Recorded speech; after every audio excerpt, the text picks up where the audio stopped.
माननीय सभापति जी, यह जो बिल लाया गया है इसका उद्देश्य बिल्कुल स्पष्ट है।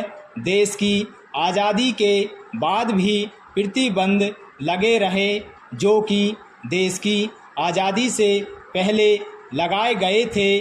आप यह कह सकते हैं कि सरकार चलाने के लिए, शासन चलाने के लिए कुछ ऐसे नियम बनाने होते हैं और उनमें कुछ इस प्रकार की चीज़ें रखनी ज़रूरी हो जाती हैं। कहने के लिए अनेक बहाने हो सकते हैं और अनेक बातें कह दी जाती हैं।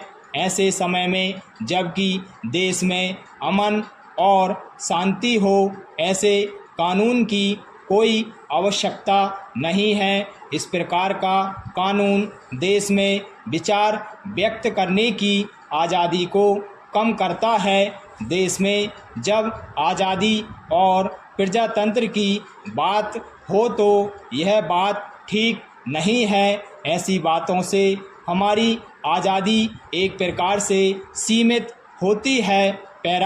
हमें बहुत सी बातें कहनी पड़ती हैं। हमें अपने संदेश एक दूसरे तक पहुंचाने होते हैं। हमें अपने संदेश एक स्थान से दूसरे स्थान पर भेजने पड़ते हैं। जब हमें पता चलता है कि हमारा टेलीफोन टैप हो रहा है, हमें अपनी बहुत सी बातें छोड़ देनी पड़ती हैं।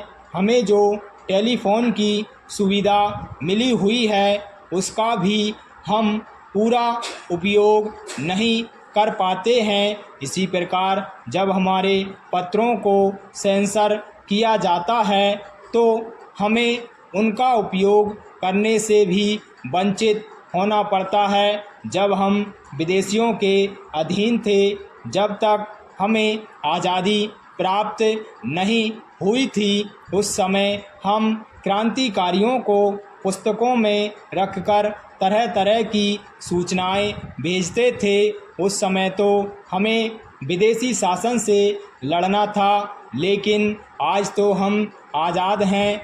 हम अपनी सरकार को स्वयं चुनते हैं। आज हमारी अपनी ही सरकार है और मैं समझता हूँ कि उसमें इस प्रकार की स्थिति की आशंका करना उचित नहीं है। हमारे देश के स्वतंत्र नागरिकों पर इस प्रकार की शंका करना उचित नहीं है। सभापति महोदय, यह जो बिल लाया गया है उसके पीछे यह भावना है कि इस पुराने कानून की अब कोई उपयोगिता नहीं है। आज दुनिया के बहुत से देश आज़ाद हुए हैं और उन आज़ाद देशों ने अपने अपने कानून बनाकर लोगों को विचारों की स्वतंत्रता दी है। हमने अंग्रेजी राज्य के बहुत से कानूनों को समाप्त कर दिया है। यह आवश्यक है कि ऐसे कानून को समाप्त करने के लिए हमारी सरकार स्वयं आगे आए। लोगों की आज़ादी में बाधक होने वाली बात ठीक नहीं है। आज़ादी को ठीक तरह से रखने के लिए इस प्रकार के कानून में संशोधन किया जाना चाहिए। यदि देश के अंदर कोई संकट हो या देश पर बाहर से आक्रमण हो तो उस समय यह बात की जा सकती है। आज जबकि देश स्वतंत्र है, हमारे देश में प्रजातंत्र की प्रणाली प्रचलित है, तो इस प्रकार के कानून को जल्द से जल्द समाप्त किया जाना चाहिए। इतना ही निवेदन करके मैं अपनी बात को